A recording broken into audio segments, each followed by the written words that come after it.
അനുമതിയില്ലാതെ കുന്നിടിച്ചു. ഒറ്റമഴയിൽ വെള്ളവും ചെളിയും സമീപത്തെ വീടുകളിലേക്ക് ഒലിച്ചെത്തി. ഏതാനും ദിവസങ്ങൾക്ക് മുമ്പാണ് സ്വകാര്യ വ്യക്തികൾ വാണിയംകുളം പ്രദേശത്തെ ബംഗ്ലാവ് കുന്ന മണ്ണുമാന്തി യന്ത്രം ഉപയോഗിച്ച് നിരത്തിയത്. മഴ പെയ്തതോടെ ഇത് സമീപവാസികളെ ദുരിതത്തിലാക്കി.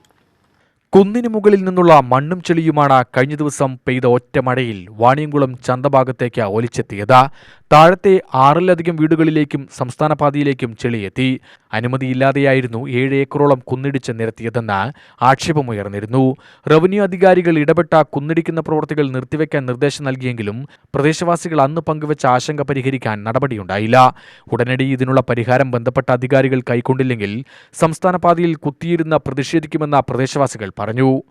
മഴ പെയ്യും മുമ്പേ കെട്ടാന്ന് പറഞ്ഞാണ് പഞ്ചായത്തിലും പറഞ്ഞ പെറ്റീഷൻ വില്ലേജിലും കൊടുത്തു. അവരൊക്കെ കൂടി സംസാരിച്ച് വേഗം ചെയ്യാന്ന് പറഞ്ഞാണ്. ഇപ്പൊ മഴ പെയ്ത മണ്ണും നമുക്ക് റോഡിലെ മെയിൻ റോഡിലെ കംപ്ലീറ്റ് നാശമായിട്ടാണ് കിടക്കുന്നത്. എത്ര വണ്ടിയാ വീഴ, എന്താ അപകടം പറ്റാന്നൊന്നും പറയാൻ പറ്റില്ല. ആ ജാതിയിലവിടെ ഓപ്പോസിറ്റിലുള്ള വീട്ടുകളിലൊക്കെ വെള്ളമാണ്, മണ്ണും അപ്പുറത്തെ വീട്ടുകളിലൊക്കെ മണ്ണാണ്, എല്ലാ മണ്ണും.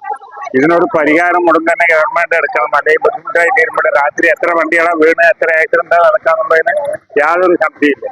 7 ഏക്കർ ഭൂമി കുന്നമ്പുറത്തൊക്കെ ഉണ്ടായിരുന്നാണ്.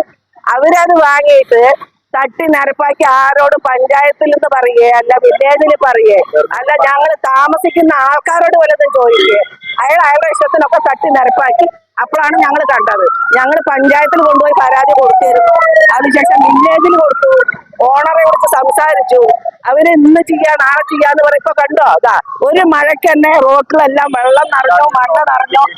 ഓപ്പോസിറ്റ് വീട്ടിൽ 10-300 വീട് ഈ പുറത്തുണ്ട്, 10-300 റോഡിന്റെ ആ സൈഡിലും ഉണ്ട്. അത്ര വീട്ടുകളിലേക്ക് വെള്ളം കയറി മണ്ണ് നിറഞ്ഞ് കല്ലുമണ്ണൊക്കെ ഒരു മഴയ്ക്ക് നിറഞ്ഞു.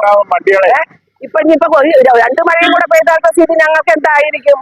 അപ്പൊ ഇതൊന്നും ഗവൺമെന്റ് ഇതൊന്നും ഇടപെട്ടിട്ട് വേഗത്തിൽ ഇതിനൊരു നടപടി എടുത്തേ പറ്റൂ.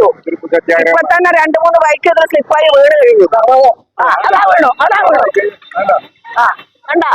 മഴക്കാലത്തിന് മുമ്പ് പ്രശ്നത്തിന് പരിഹാരം കാണാനാണ് അധികൃതരും ലക്ഷ്യമിടുന്നത്. UTV news, Palakkad.